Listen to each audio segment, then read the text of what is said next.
Well, good morning again, everybody. Chaplain Joe back at you again. We're continuing our series on faith and patience. And today I want to talk to you about the subject of don't let anything derail your faith, and rejoice for others and don't hate on their blessing. You know, I'm going to reflect here or talk about one of my favorite stories in the Bible, and it's found in Mark chapter 5. And it's the story of the woman with the issue of blood. But right before that, there's also a second story. So it's really two stories at the same time. There was a guy from the synagogue named Jairus. And Jairus had a little girl who was dying.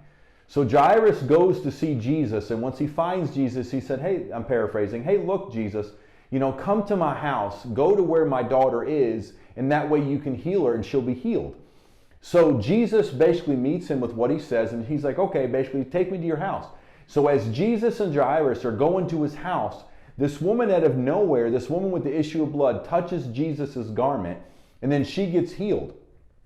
And then she goes on, and then Jesus said, who touched me? And then she goes on to this whole discourse about how Jesus healed her and how she had the issue of blood and all that. So she gets healed. And then check this, she gets healed before Jairus' daughter gets healed. Okay, and then on the way of this discourse, as you read it, it's a fairly long story in the Bible. But as you read it, in the midst of her telling her story, some servants or whatever comes to see Jairus, and then they say, "Hey, Jairus, don't trouble Jesus anymore because your daughter is dead."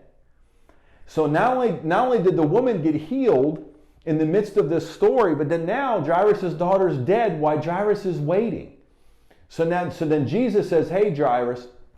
Basically, don't worry about it. Don't walk in fear. Only believe." Now, as we continue to read the story, we know Jesus does finally go to his house. He raises the daughter back to life. He heals the daughter. She comes back to life, and everything is good. So there's a couple things that I want you to take away from this. Number one, Jairus had to operate in patience while he's waiting on his daughter to be healed. Number one. So don't let anything derail your faith. Don't walk in fear, because fear cancels out faith. But the good news is, at the same time, the reciprocal thing happens.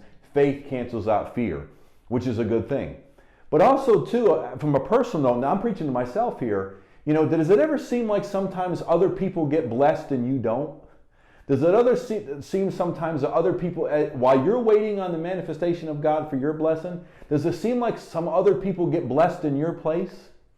And if that's the case, what do you do about it? Do you get envious and jealous and bitter?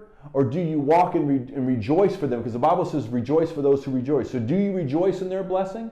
Or do you hate on them because they seem to got blessed in your place, or they seem to get blessed first? That's a true sign of maturity, saints. Because ultimately, if we're envious or jealous of them, we probably have insecurity and immaturity going on in us, because we can't believe somebody else got blessed instead of us. And it's also really a form of pride as well. So this is a really good test to see where we're at. So don't hate on other people's blessings. Continue to walk in the favor of God and let God bless you. But he may bless somebody else before he bless you, but that's okay too, because that just lets us know we got to mature in that area.